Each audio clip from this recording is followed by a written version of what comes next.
Vous nous captez à partir de la capitale congolaise Kinshasa, messieurs et dames. L'état d'urgence en RDC est levé depuis le 22 juillet dernier par le président de la République, chef de l'État Félix Tshisekedi Tshilombo. Cette question, cette levée de l'état d'urgence fait la une de l'actualité. Également d'autres questions qui devraient la chronique politique, économique, socio-culturelle ici en RDC. Nous allons aborder cette émission d'aujourd'hui, Actualité croisée, avec mon confrère Théodore Loumou, qui est de la télévision Show TV, que je m'en vais lui dire bonjour Théodore. Bonjour. Vous vous portez bien? Oui, ça va, à l'allure du Congolais. Merci. Bonsoir aussi à nos téléspectateurs. Voilà, nous avons l'insigne honneur de recevoir sur cette tribune un éminent monsieur. Il s'agit de Michel Dioum, c'est un habitué d'Actualité croisée, mais également de la tribune Océan qui passe sur Show TV. Avec lui, nous allons aborder les questions d'actualité de l'heure. Comme vous le savez, je l'ai dit tantôt dans mon introduction, que l'état d'urgence venait d'être levé après 4 mois de beaucoup de tractations politiques, sanitaires. Le président de la République s'est résolument engagé à lever cet état d'urgence. Autant de questions feront l'objet de notre discussion avec M. Michel Dioum, qui est conseiller de la République au sein du Conseil économique et social, là où une institution de la République démocratique du Congo d'appui à la bonne gouvernance dans les secteurs économiques, qui propose des avis au gouvernement. Est-ce que ces avis sont pris en considération? Nous allons le découvrir au cours de cette émission. Je m'en vais dire bonjour à notre invité. Bonjour Monsieur Michel Dioum. Bonjour, bonjour. Nous sommes en période de Covid, donc ne soyez pas surpris que je sois toujours masqué. Mais comme la distanciation est observée, je peux me délester un peu de masque. Merci beaucoup de m'avoir invité. J'apprécie que nous puissions discuter un peu à cette période.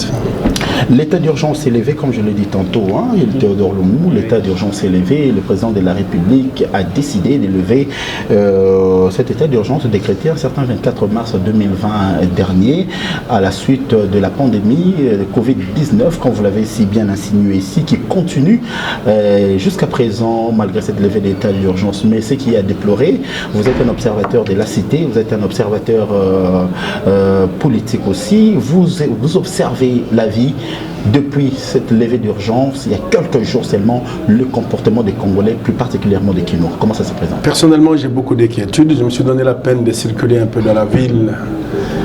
Déjà, les comportements pendant que nous étions en état d'urgence, ça n'a pas été très fameux. Les gens ne comprenaient pas véritablement pourquoi il faut porter le masque, pourquoi il faut une distanciation sociale. Toutes ces mesures qui ont été prises, ils les faisaient pour la police. C'est-à-dire que la police ne m'interpelle pas au point de prendre le masque et le mettre sous le menton. Et le jour où le président de la République lève, il s'appuie sur des données scientifiques qui ont été présentées par l'équipe de riposte. Ils ont quand même observé des éléments positifs que nous n'allons pas répéter ici. Il y a de moins en moins de morts. Nous sommes passés de 11% de moins de morts dans notre pays, de 11% à 2%, c'était positif. Et même les personnes qui se présentent, je préfère dire les personnes qui se présentent aux tests, il y a de moins en moins de personnes contaminées. Je dis bien les personnes qui se présentent parce que beaucoup de gens n'y vont pas. Ils ne veulent pas se faire tester. C'est pourquoi les statistiques sont ce qu'elles sont chez nous. La grande majorité de la population a eu vent des inhalations. Les personnes, lorsqu'ils ont des fièvres, ils sont en train de chercher à se soigner à leur manière.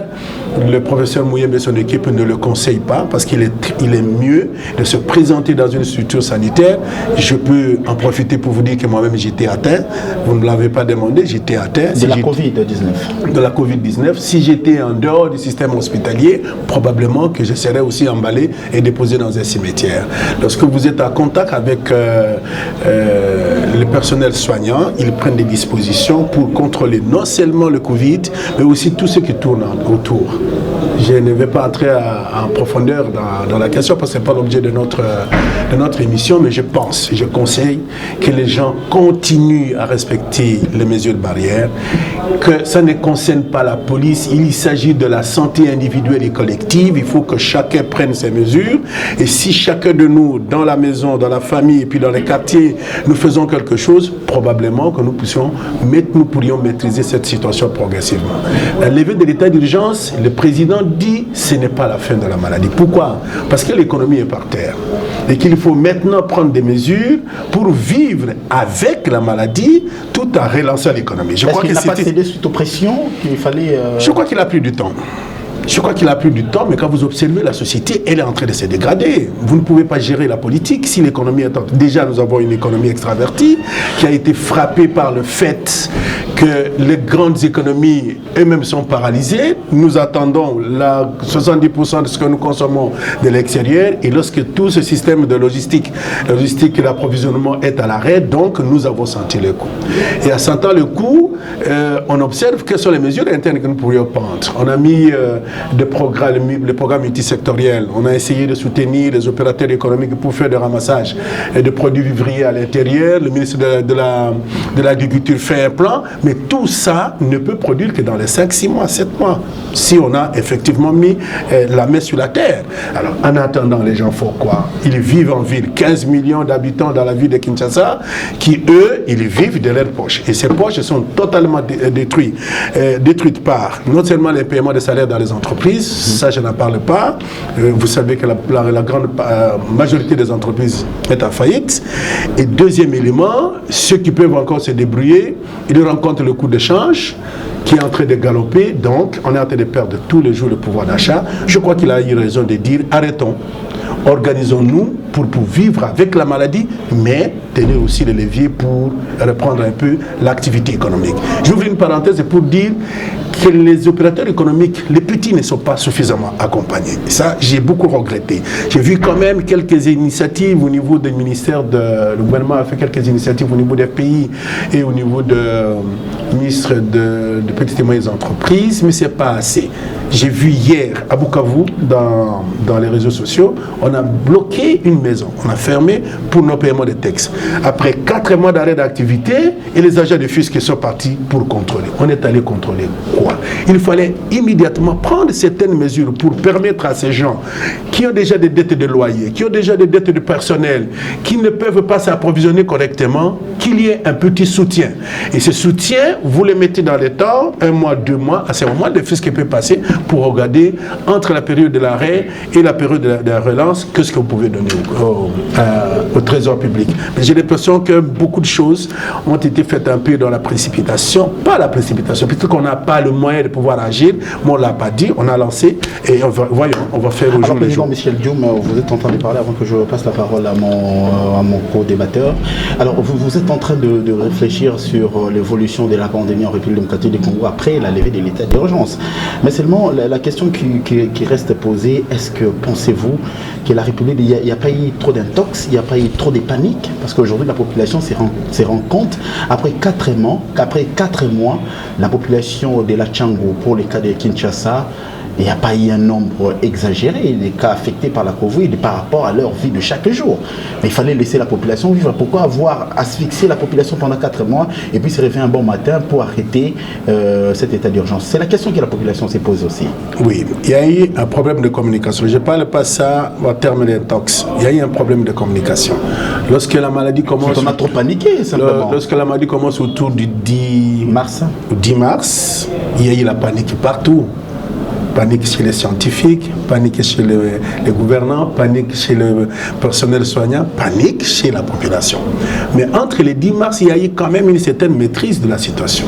La communication a commencé à passer, la presse est entrée en danse, l'équipe de riposte s'est restructurée pour se donner les moyens de pouvoir communiquer. On a vu même dans les réseaux sociaux, on commence à envoyer des SMS pour donner la situation. Mais là n'est pas le problème. Le problème, c'est que 70% des gens vivent dans l'informel. Et si vous devez sortir chaque jour pour trouver à manger, même si on vous dit reste à la maison, premier jour, le deuxième jour, vous êtes tenté d'aller dans les quartiers. Le troisième jour, vous changez de quartier, vous changez de commune. Quatrième jour, finalement, vous arrivez à la périphérie de la Gombe parce que la Gombe était fermée. Et comme l'activité principale, c'est dans la Gombe, alors vous allez voir maintenant que le marché Gambela, on n'en parlait pas beaucoup, est-ce qu'il a été fermé? Il n'a pas été fermé, vous n'avez pas observé ça. Tous les autres marchés que nous avons dans la ville n'ont jamais été fermés. Ça veut dire que l'activité a continué. Mais ce qui n'est pas connu, c'est que pendant cette période où la maladie était en train de monter, combien de personnes l'ont contracté? Pour le savoir, il faut contacter le service. Il faut te faire dépister. Voilà. Or, le dépistage est faible. Je crois que le gouvernement est monté en puissance. J'ai vu un jour où on a fait près de 900 tests. Je pense qu'ils ont même atteint 1000 tests par jour. Je n'ai pas suivi l'évolution. Mais lorsque vous arrivez à 1000 tests par jour et que les résultats sortent après un mois, la situation est chaotique. Chaotique parce que finalement, vous faites les tests aujourd'hui et puis les gens attendent 10 jours, ils attendent 20 jours, ils n'ont pas de résultats. Ceux qui ont déjà été déclarés positifs, qu'on a fait le premier contrôle, je connais des cas que je ne vais pas donner ici, qui attendent 1 mois pour avoir le retour. Et tout ça a mis de l'imbroglio dans la tête. Est-ce que cette histoire est sérieuse? Comment on a déclaré que j'étais positif et on a contrôlé l'examen, on a fait un premier contrôle, je n'ai pas le retour.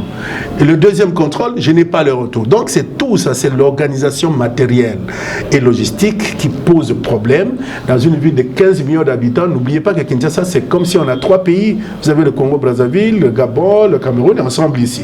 Donc l'organisation que le gouverneur doit mettre en place, c'est une méga organisation pour atteindre tout le monde. Alors si on laisse ça au niveau des structures étatiques, ça ne marche pas. C'est pourquoi j'avais suggéré, je ne sais pas moi, ici, avant que je ne tombe malade, j'ai suggéré ici qu'on puisse faire descendre ces structures au niveau de la commune. Pourquoi nous ne pouvons pas utiliser les centres de santé, le quartier, les chefs des rues et des communes pour qu'eux-mêmes gèrent les personnes qui vivent avec eux tous les jours? Bon, on est déjà à l'étape où la maladie est en train de chuter. Les projections scientifiques ont amené la fin de la maladie vers le mois de novembre, si tous les agrégats restent maîtrisés. Or, à ce moment-là, on avait 4 provinces. Aujourd'hui, nous sommes à 15 provinces, ça veut dire, et voilà, c'est-à-dire que nous sommes en train de monter, donc il n'y a pas à dormir, nous sommes en train de monter, la maladie continue. À Kinshasa, nous maîtrisons, mais vous avez une autre province qui est touchée, donc je crois que le gouvernement doit continuer à s'approvisionner en matériel, à former le personnel, à dédoubler les unités de laboratoire, parce que c'est anormal qu'on puisse attendre, les gens attendent le résultat 10 jours, 15 jours, 20 jours, je dis même 1 mois, parce que l'INRB n'a pas encore réagi. Il faut véritablement qu'on donne à l'INRB le moyen de pouvoir multiplier ces laboratoires, non seulement dans les provinces, mais aussi dans les centres les plus à vue, les hôpitaux de référence. Dans les centres de santé, comme il faut le dire. Voilà. Alors, M. Michel Dioum, vous avez vu quand même qu'il y a des marches ici à Kinshasa, et des marches interdites par l'autorité urbaine de la capitale, province Kinshasa, puisqu'il y a eu engouement. Je sais que Théodore Lumumbu peut s'aller pencher sur cette question. Oui, c'est important, tourner un peu de page. On a plus parlé de Covid-19, mais n'oubliez pas que Kinshasa, vous vivez ici, plusieurs marches organisées et aussi plusieurs motivations, parce que chaque regroupement marche avec ses motivations. Et votre point de vue, comment vous avez analysé cela? Ben, c'est-à-dire que moi, ça m'étonne que pendant l'état d'urgence, que des personnes au nom de la liberté puissent marcher. D'abord, c'était un problème. L'état déjà sanitaire, ça veut dire qu'on a restreint les libertés. Mais l'UDPS a quand même marché. Je me dis... Mais c'est un droit reconnu par la Constitution. Justement. Mais quand les présidents proclament l'état d'urgence, c'est réduire ces libertés, y compris les libertés constitutionnelles. Pendant un temps, je crois que c'est comme ça que ça se passe. Je constate qu'à ce moment-là, il y a eu cette marche-là de l'UDPS, suivie de marches de l'AMOCA. Et je peux me tromper, mais je crois que les chefs de l'État n'étaient pas mécontents. En raison de problèmes que je constate à distance, je ne peux pas savoir qu'est-ce qui se passe à l'intérieur de la coalition CACH et FCC. Je crois qu'il voulait donner, il a fermé les yeux sur ces marches pour dire, au-delà du Parlement, au-delà du Sénat, au-delà des institutions, il y a la population et probablement qu'il voulait tester si cette population est avec lui. Moi, je pense. Et ce message, c'est un point de vue que je donne. Je dis de ma fenêtre, j'observe.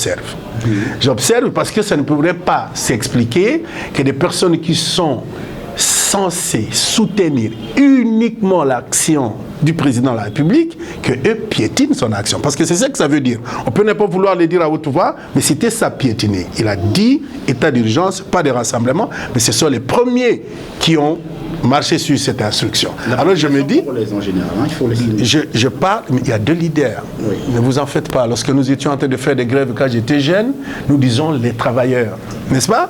Mais mon cher ami, dans les travailleurs, il y a des gens qui ne vont jamais à grève. Hein. Ils n'ont pas envie de partir parce qu'ils pensent que les délégués syndicaux négocient pour leur compte. Il y a des gens qui assument.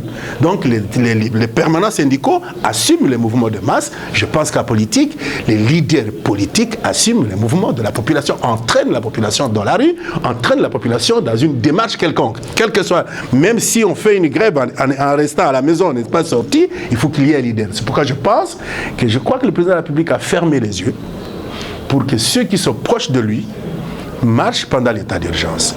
Et si ça continue, c'est mon observation, et que les gens qui sont dans l'hémicycle continuent probablement à lui mettre le bâton dans la rue, il peut se dire à un moment donné, je vais dissoudre cette assemblée parce que je constate que dehors, il y a des gens pour voter. Mais les motivations ne sont pas les mêmes. Oui, mais je suis en train d'arriver, mais quand ils ont marché, il y a toujours ce qu'on appelle négo. C'est-à-dire, le vrai problème, il est là. Et quand on va en négociation, on part avec le terme négo, peut-être n'est pas... Il est utilisé, mais peut-être ne peut pas être compris. On appelle le prétexte. Le prétexte est mieux compris, n'est-ce pas? Nous prendrons un prétexte qui nous permettra de fédérer l'ensemble des personnes qui seront d'accord avec nous pour aller. C'est pourquoi on dit la population. La population, s'il vous plaît, faisons la différence entre la foule et la population. Faisons la différence entre le peuple et la foule. Lorsque vous traînez des foules, est-ce que vous contrôlez cette foule? Est-ce que vous savez qui fait partie? Si moi j'organise une marche, le 1er mai, je dis, tout celui qui viendra à la marche, je donne 5 000 francs. Les personnes qui vont venir des entreprises, ils ne sont pas venus parce que c'est le 1er mai. Ils sont venus uniquement parce que le président a dit c'est lui qui se déplace pour marcher et prendre le soleil là-bas, il aura 5 000 francs. Est-ce qu'il devient mon adhérent à ce moment-là? Descendez dans les provinces. Lorsque nous sommes en campagne, les gens que l'on prend à Tipoyi, c'est le même type. Si vous faites, vous êtes des journalistes, vous regardez les images, vous trouverez les mêmes Tipoyi. On change peut-être le drap et le pan, mais ce sont les mêmes personnes qui transportent A, de l'opposition, et B, du pouvoir. Donc ces choses, si on entre là-dedans, c'est compliqué. Attends un peu que je termine. Alors si les gens du FCC prennent peur en disant « Ah, avec la majorité que le président est en train de construire en dehors des institutions, il risque de dire demain je m'en fous du Parlement. » Et aussi disent « Non, nous allons marcher. Nous allons marcher, nous, cette fois-là, pas pour piétiner. » C'est parce qu'ils ont fait après la levée de l'état d'urgence et j'ai apprécié. Et j'ai apprécié qu'ils se soient fait parce que sinon, je n'aurais pas dit ce que j'ai dit avant ici. Alors, ils sortent, les gens du FCC, ils sortent et puis ils disent « C'est terrible la politique. » Ils disent « Nous soutenons les institutions. Nous soutenons la Constitution. » Comme s'il y a un problème. Ça veut dire qu'il y a des problèmes en bas qui sont en discussion politique, il y a des frustrations qui nécessitent un débat des acteurs, mais on a mis d'abord dans la rue pour pouvoir discuter après. Ça, la part du peuple, c'est où? Je ne crois pas. C'est des individus. Notre pays n'a pas... On a passé beaucoup de temps à parler des individus et de nous-mêmes. C'est-à-dire que les acteurs protègent les privilèges que l'État leur a donnés. Tout ce que vous voyez là, je suis ministre, c'est un attribut que l'État donne à un individu. Aujourd'hui c'est X, demain ça peut être toi.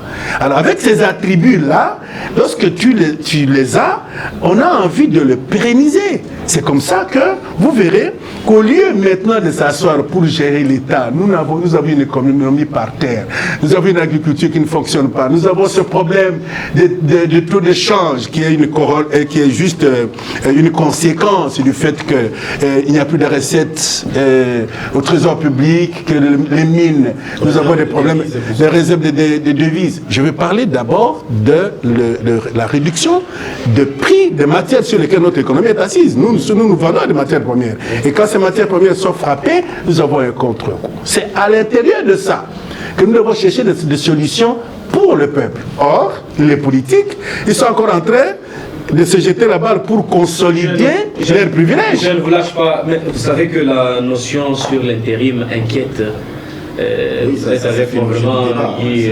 Je vous assure, ça n'aurait pas soulevé des débats. Vous en savez quelque chose, c'est moi. Je ne suis pas juriste, mais j'ai lu tous les débats. Comme dans ce pays, tout le monde est constitutionnaliste. Moi, j'ai fait les choses commerciales et financières. J'ai pas envie. Non, c'est un débat qui ne devrait pas avoir lieu. Pour deux raisons. Le contre-saint, c'est juste un dispositif pour accompagner l'exécution. C'est en fait pour empêcher qu'une même décision ne soit pas prise sur le même objet. Supposons que le président de la République prend une ordonnance et nomme quelqu'un ou relève quelqu'un de ses fonctions. Et parce que le chef du gouvernement peut aussi prendre un décret pour la même personne ou la même entité. C'est pourquoi on a institué ça. C'est depuis longtemps qu'on a institué le contre-saint pour que c'est lui qui prend l'initiative, le signataire de droite, se rassure que la signature de gauche est d'accord, accompagne cela pour qu'il n'y ait pas deux décisions sur le même objet. C'est ça l'origine du contre-saint. Ce n'est pas une histoire politique telle qu'on est en train de le faire aujourd'hui. Et parlons des dernières ordonnances. On ne devait même pas en discuter. Nous avons vécu dans ce pays tous ces cas où le Premier ministre est absent à l'intérieur du pays ou à l'extérieur, c'est toujours absent de son bureau. Son intérimaire signe. Je ne veux pas citer des individus, moi j'ai vu...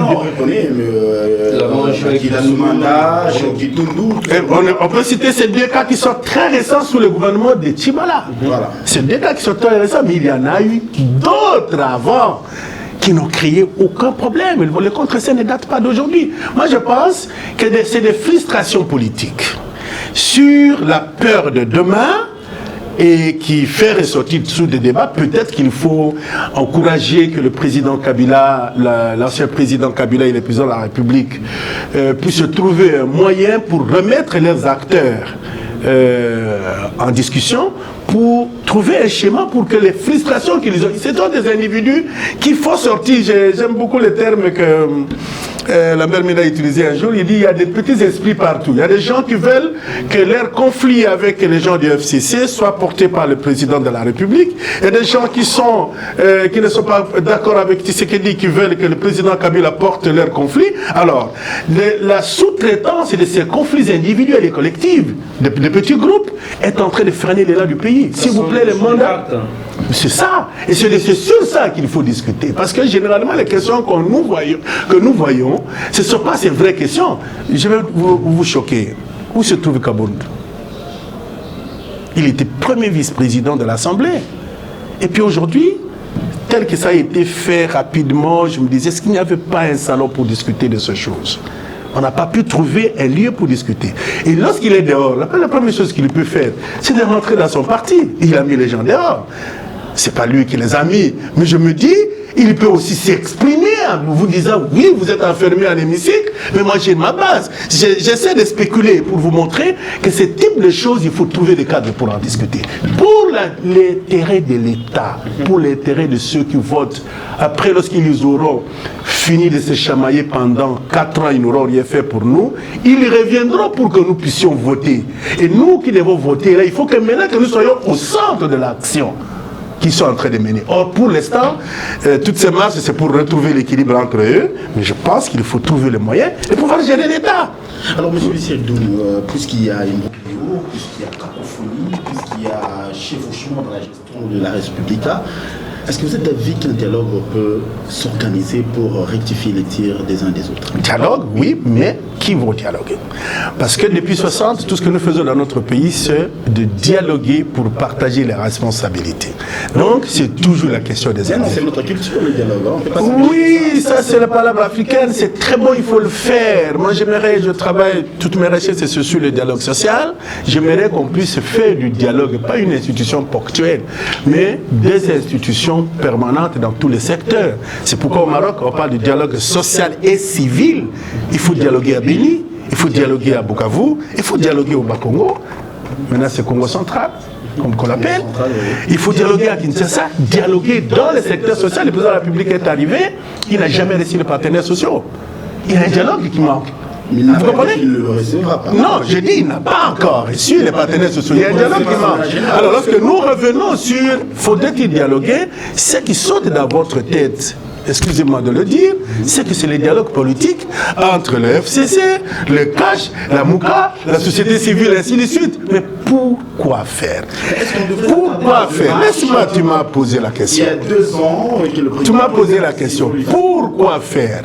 Est-ce que pour que les acteurs qui s'appellent tous des Congolais puissent se mettre ensemble afin de trouver comment changer les structures économiques de notre pays, on a besoin d'abord d'appeler un dialogue? Nous avons des gens probablement mal élus qui sont là et dans les 5 ans nous allons reprendre. Pourquoi ne pas consolider ces systèmes pour nous enfermer en disant nous ne pouvons plus continuer avec ces systèmes où les plus frustrés qui parlent à la télévision lui donnent une responsabilité même s'il n'est pas compétent et puis demain on constate que ça ne marche pas. Si vous l'enlevez, il va manipuler son village pour monter dans la rue. Non. Faisons confiance à ceux qui sont en poste. Le président de la République, il a le pouvoir constitutionnel. Si le gouvernement ne marche pas, il le change. Tout le monde dit, ce gouvernement est éléphantesque, il faut réduire les traits de vie. Ce gouvernement, il y a beaucoup de gens qui ne brillent pas là-dedans. Il doit s'arrêter pour dire remaniement ou il peut même, s'il veut faire Ilukamba 2 ou changer de gouvernement, c'est son option. C'est lui, c'est le pouvoir du président de la République. Mais nous sommes en coalition. Hein. Pardon? Ils sont en coalition. Ça ne veut rien dire. Le pouvoir constitutionnel que détient le président de la République n'est pas un pouvoir de coalition. C'est le pouvoir du président de la République, c'est une institution. Je vais ouvrir une parenthèse. À un moment donné dans notre pays, n'oubliez pas que nous avons connu 4 rébellions ou plus. N'est-ce pas? Il y a eu des chefs d'État, de petits chefs d'État dans toutes ces rébellions. Qu'est-ce qui était resté à Kabila comme pouvoir? Je m'excuse. Je ne me répondais pas. Il n'est resté qu'avec le pouvoir constitutionnel. Il n'avait pas de majorité parlementaire. Il y avait ce qu'on appelle des vice-présidents avec des armées et des agendas politiques. Mais je crois que les gens ont trouvé une certaine intelligence. Tous les 4 et les autres, et tous les lieutenants pour dire les Congo d'abord. Et ils se sont donné une constitution que je critique. Je sais comment ça a été élaboré. Il y a des choses à redire dans la constitution. Ils ont donné une constitution, ils ont fait une élection veille que veille. Et puis, finalement, le Congo est revenu dans ses frontières actuelles. Est-ce qu'il n'y a pas moyen de trouver une intelligence pour dire les Congolais qui sont du... Parce qu'il faut parler du FCC, malheureusement, du FCC ou du CASH. C'est des étiquettes CASH et FCC. À la base, c'est le Congo. À la base, c'est le Congolais. Pourquoi ne pas se défaire de ces carcans qui nous enferment pour dire quel Congo voulons-nous donner aux générations futures demain? Nos enfants là qui sont à l'école, ceux que nous avons envoyés même à l'étranger, ils reviendront. J'apprécie une dame qui est venue des États-Unis, qui est aujourd'hui qui a étudié aux États-Unis, qui est à l'autorité de règlement de l'énergie, n'est-ce pas? Nommé directement par le chef de l'État. Par le chef de l'État. Mais c'est de la fierté, c'est-à-dire que nous devons ici au Congo préparer les structures même pour les enfants que nous avons envoyés à l'étranger. Pourquoi ne pas mourir dans nos appartenances? CASH, FCC, la MOUCA, pour naître congolais afin de travailler pour les nouvelles générations. Nous ne faisons rien jusqu'à aujourd'hui pour les générations futures. Nous regardons uniquement nos souliers et c'est pourquoi nous piétinons. Et c'est là que vient l'idée du dialogue. Parce qu'il faut dialoguer pourquoi? Pour que moi, Michel Diomo, j'accède à des privilèges d'État. Mais si c'est pour ça, s'il vous plaît, personne ne me poserait pas la question, mais à travers votre micro, je peux dire, il n'y a pas ce type de dialogue. Les dialogues, les gens qui sont au pouvoir là, qui négocient entre eux, qui ceux qui sont à l'opposition continuent à organiser la pression pour que finalement, dans les 5 ans, les débats utiles, c'est sur la CENI. Il faut qu'on regarde les textes, qu'on regarde la machine. On ne sait même pas où se trouvent ces machines. Alors, M. Diom, je vous prends au mot. Alors, Théodore, permettez-moi d'achever ma question. Vous parlez de la CENI. Hein. Il y a eu un débat houlé au Parlement et une question qui est restée pendante par rapport à la personne de Ronsard Malonda. Et une question que les confessions religieuses se sont bousculées et qui se sont tirées les ficelles. Alors, aujourd'hui, Ronsard Malonda, c'était une distraction, on n'en parle plus. Non. Mais aujourd'hui, qu'est-ce qu'il faudra faire? C'est un grand expert pour le pays.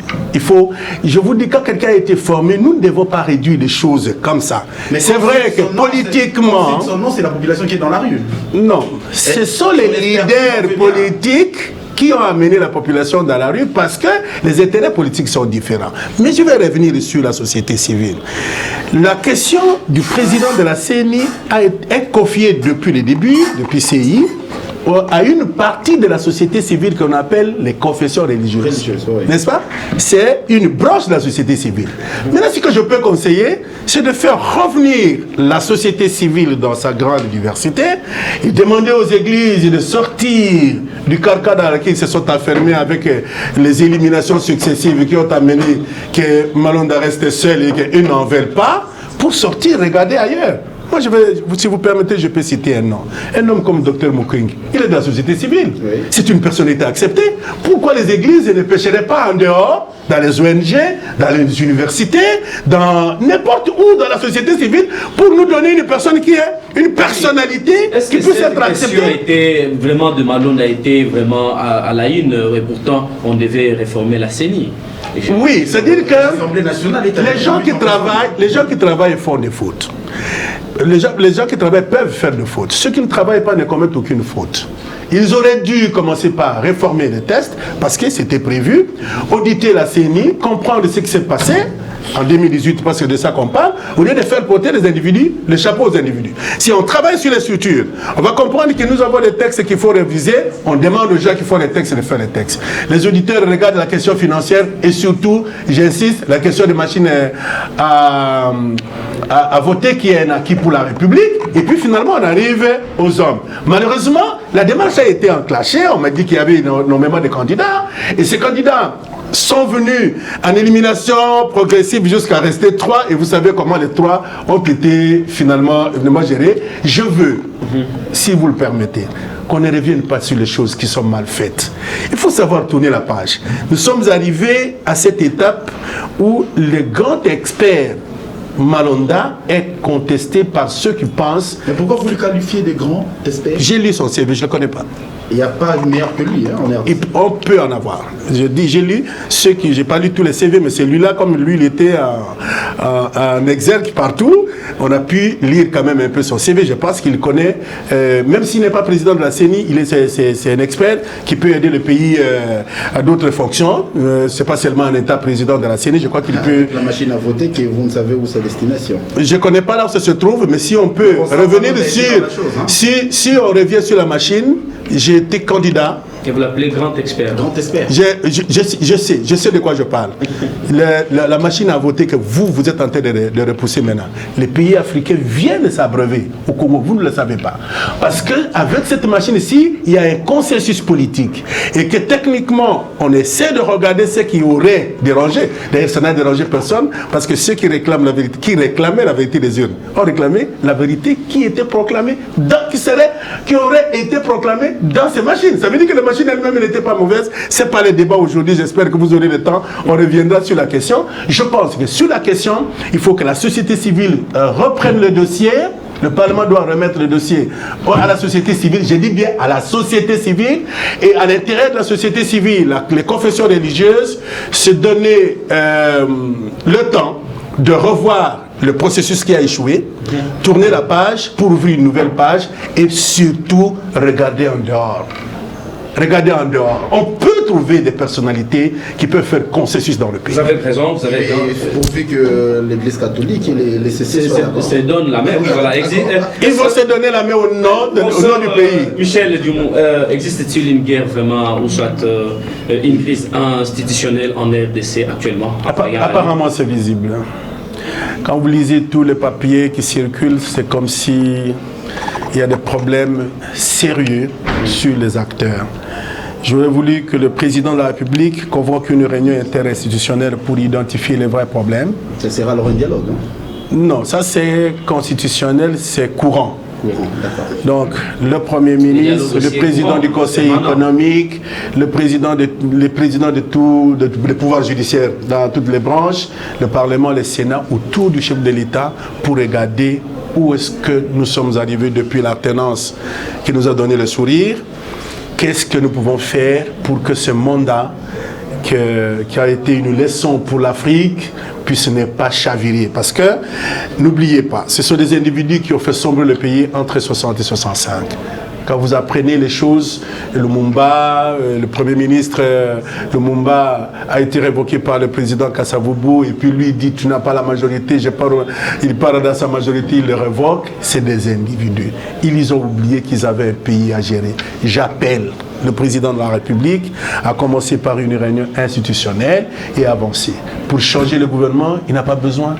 Il a juste besoin de consulter ceux qui participent. Enfin, s'il faut changer les individus, réduire, c'est le pouvoir qu'il a. J'ai fait allusion à la partie que j'ai vécue après la réunion de Sun City. J'ai vu quand même que le président de la République de l'époque, qui était dans la même situation, c'était pas très élégant de rester président à ce moment-là, parce que vous avez des antagonistes d'hier, et je crois qu'il est dans la même situation. Les personnes avec lesquelles vous vous êtes chamaillé hier, aujourd'hui vous êtes dans la même pirogue. Il faut continuer à discuter, il faut continuer à gérer, mais surtout en mettant l'intérêt du Congolais moyen devant. Si chacun d'eux sait que dans 5 ans ils viendront chercher deux voix chez les mêmes Congolais, je crois qu'ils vont finir par s'attendre. Alors M. Michel Dioum, on vous a présenté ici à l'intro de cette émission que vous étiez conseiller de la République au sein du Conseil économique et social. Aujourd'hui, les dollars américains est en train d'écraser l'économie congolaise, s'il faut le dire en ces termes. Et je ne sais pas, dans cette matière-là, le Conseil économique et social n'a pas penché. On est convaincu que vos avis n'ont pas d'impact sur le social de la population. Bon, la dégringolade de la monnaie, c'est une conséquence. Donc, on ne peut pas faire un avis sur les taux de change. Le Conseil travaille sur... C'est quand même un conseil économique. C'est ça. Pendant que nous étions en confinement complet, peu avant l'état d'urgence, le président du Conseil économique a pris une décision. Je me suis dit, mais c'est vraiment un visionnaire. Il a fait une commission ad hoc. Il a réuni les conseillers les plus outillés sur des questions économiques et sociales. Il les a mis ensemble pour réfléchir sur les mesures à prendre pendant et après le Covid.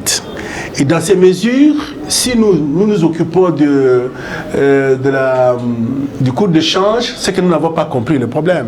Nous devons regarder la restructuration de la structure économique. Et c'est là que nous sommes.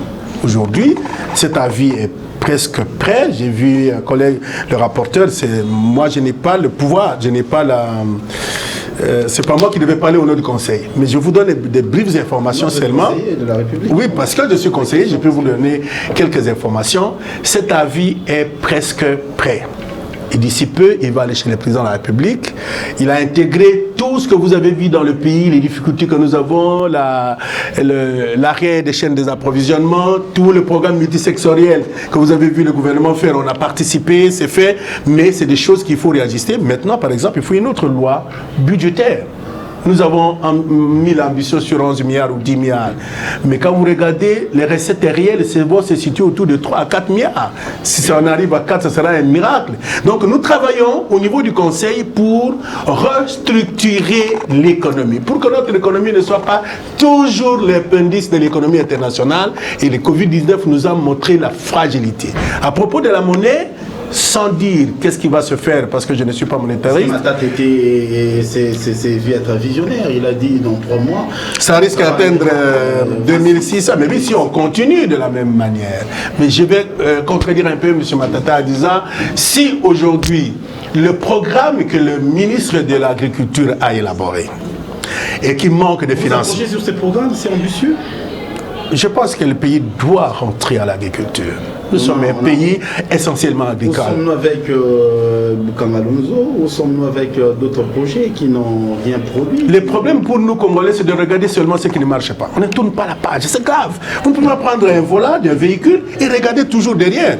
Bukangalonzo, c'est un gâchis, mais on peut le récupérer. Le ministre de l'Agriculture est passé par là, il a vu des choses qui pourrissaient, même des engrais qui pourrissaient. Donc le Congolais n'a pas été correctement géré. Je n'entre pas là-dedans, mais c'est possible. Parce que l'investissement a été fait, ça a coûté environ 200 millions de dollars. Il y a maintenant moyen certaines personnes peuvent regarder ça pour dire qu'est-ce que nous pouvons faire de Bukangalonzo demain. Au lieu de regarder pourquoi hier ça n'a pas marché, eh bien, parce que les études ont été faites, les audits ont été réalisés, on peut prendre mon canal et avancer. Mais je voulais revenir sur la monnaie. Moi, je suis parmi les gens qui pensent que l'autorité des monnaies la Banque centrale doit continuer à faire des interventions. Regardez, quand vous dites que nous, on a perdu de 1600 à 2000, n'est-ce pas? Calculez les pourcentages. Vous savez, l'une des économies les plus fortes en Afrique, c'est l'Afrique du Sud. Tu as regardé comment le Rwanda a dégringolé? Jetez un coup d'œil, vous allez voir. Toutes les monnaies ont été attaquées. Mais les économies fortes ont fait quoi? Ils ont tourné leurs planches à billets et préparé les crédits pour les entreprises. Nous, on n'a pas cette autorisation parce que nous sommes surveillés par la Banque mondiale et par le Fonds monétaire international qui surveille le niveau de liquidité à cause de notre production qui est très faible. Et je termine par là, si ce programme maintenant, la Banque centrale les finance même à franc congolais, c'est vrai que ça va avoir un petit secousse. Pour la ville ici, ça va avoir un petit secousse. Mais le paysan qui est à Kasumbalesa, qui est à Djonganumbe dans mon village, s'il reçoit les francs congolais pour relancer son agriculture, dans les 3 mois, ces produits vont entrer dans l'économie. Nous devons regarder les choses autrement. Ne pas paniquer pour paniquer. Il y a des gens qui... L'Union européenne a mis combien? 700 milliards. C'est de la production? Pourquoi on appelle le gouverneur de la Banque centrale là-dedans? Ils vont créer de la monnaie. Les États-Unis ont mis 4 000 milliards. C'est de la production? La matière est si grande, si abondante aussi. Le professeur, après le confinement, la CDR vit. Qui est sa santé politique. Elle doit vivre. Vous êtes des taquins. Quelle est sa santé pour le moment, monsieur le Président? Permettez-moi de vous appeler président. Oui, je le suis. Je le suis. Je suis président du syndicat Action qui m'a envoyé... pour la démocratie et la réforme. Oui, je comprends. Vous êtes très méchant. Dès que je parle des questions qui concernent le syndicat, tout ça, vous me ramenez qu'il y a un parti qui attend. Non, vous savez, je vous remercie d'avoir parlé de ça. Nous sommes partis avec la CDR, on a perdu les élections dans les circonstances dramatiques.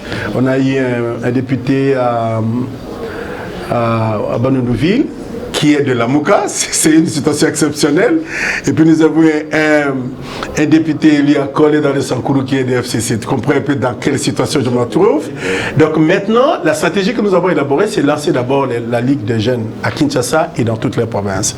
Ils sont en train de s'organiser. J'étais en train de regarder à la télévision, j'ai vu à Kikuti, les jeunes ont marché dans le cadre de la Mouka, derrière l'honorable Mabaya. Okay. J'ai vu au Sankourou hier, à l'Odja, les jeunes ont marché derrière le FCC. Donc je me dis, c'est très bien. Maintenant, il faut revenir, parce que les alliances, ce sont des alliances électorales. Il faut revenir pour lancer la tant qu'est partie la CDR. Et vous savez que nous portons une réforme qui n'est pas encore faite. Je suis convaincu que Félix pourrait le faire, parce qu'il a les moyens de le faire maintenant. Il faut réhabiliter le quartier. L'autorité du quartier. Le chef du quartier et des rues doivent jouer un rôle. C'est ça que la CDR est en train de faire. L'administrateur des territoires, c'est la plus grande autorité locale. C'est celui-là qui gère la population. Je vais vous dire, maintenant qu'on a déconfiné, nous n'avons pas payé de loyer. Des personnes seront chassées de leurs habitations actuelles pour chercher d'autres. Il y en a qui n'ont pas de garantie locative. Si l'État doit intervenir dans une famille, c'est où? Ce ne sera pas à l'hôtel de ville, ce ne sera pas au gouvernement, ce ne sera pas au ministère de l'Intérieur. C'est le chef de quartier qui va défendre les dossiers auprès du bourgmestre. Et je pense, et je suis convaincu, tant qu'on n'a pas encore fait cette réforme, eh bien, il n'y a pas assez de ressorts. Les grands partis aujourd'hui n'ont pas de ressorts pour mener la lutte que nous menons pour demain. Regardez un peu le décalage que nous avons avec le numérique. Nous sommes en train de créer des inégalités terribles. Il faut maintenant des personnes qui agissent, et la CDR agit sur ça, pour que ce pouvoir descende en bas. Et à partir du moment où les écoles, l'énergie, tout ça sera, l'hôpital sera géré par le territoire et la commune, vous allez voir une certaine aération politique et les réformes peuvent monter petit à petit. Mais aujourd'hui, nous le disons à la télévision, la seule chose que je vais vous dire, d'ici peu, il y a une formation que nous allons commencer avec les jeunes. Vous serez invités parce que nous serons à la FIKIN. Nous faisons cette formation pour que finalement on le multiplie dans toutes les provinces. Je vous disais tout à l'heure en aparté que j'ai 6000 personnes qui téléphonent à ce numéro que je ne peux pas fermer m'exprimer, parce qu'ils m'ont vu passer par-ci par-là pour soutenir des candidats, Bakongo, Congo central, à Tchekapa, à Mujimai, à Goma, à Bukavu, à Rutshuru, tu ne peux pas t'imaginer, dans des localités où je ne pensais pas, à Beni, partout là, il y a des gens qui sont de la CDR. Il faut maintenant les fédérer pour leur expliquer que ce qui se passe aujourd'hui au sommet, c'est très bon, mais ça ne peut pas amener le Congo nouveau. Il faut absolument que nous puissions travailler en bas. Nous aurons une marge suffisante pour permettre à ce que quelqu'un, tout le monde ne sait pas pour être ministre, mes chers amis, tout le monde veut être PDG d'entreprise. Non, battez-vous pour être conseiller de territoire, battez-vous pour être conseiller communal, battez-vous pour être conseiller de secteur. C'est là que la vie de la population se passe. Et c'est là que demain, lorsqu'il y a un projet sur le numérique, vous allez discuter avec ces conseillers-là pour dire, voici ce qu'il faut faire. Nous avons 145 territoires dans notre pays. Je limite à ce niveau-là. Ces territoires ne participent pas au développement de notre pays parce qu'on y a mis des gens qui dépendent de Kinshasa et qui téléphonent à Kinshasa pour attendre 40%, qui ne viendra pas au moment où il n'y a pas de recette de l'État. Donc, je crois que la CDR a encore véritablement toute sa mission, mais il faut y aller lentement.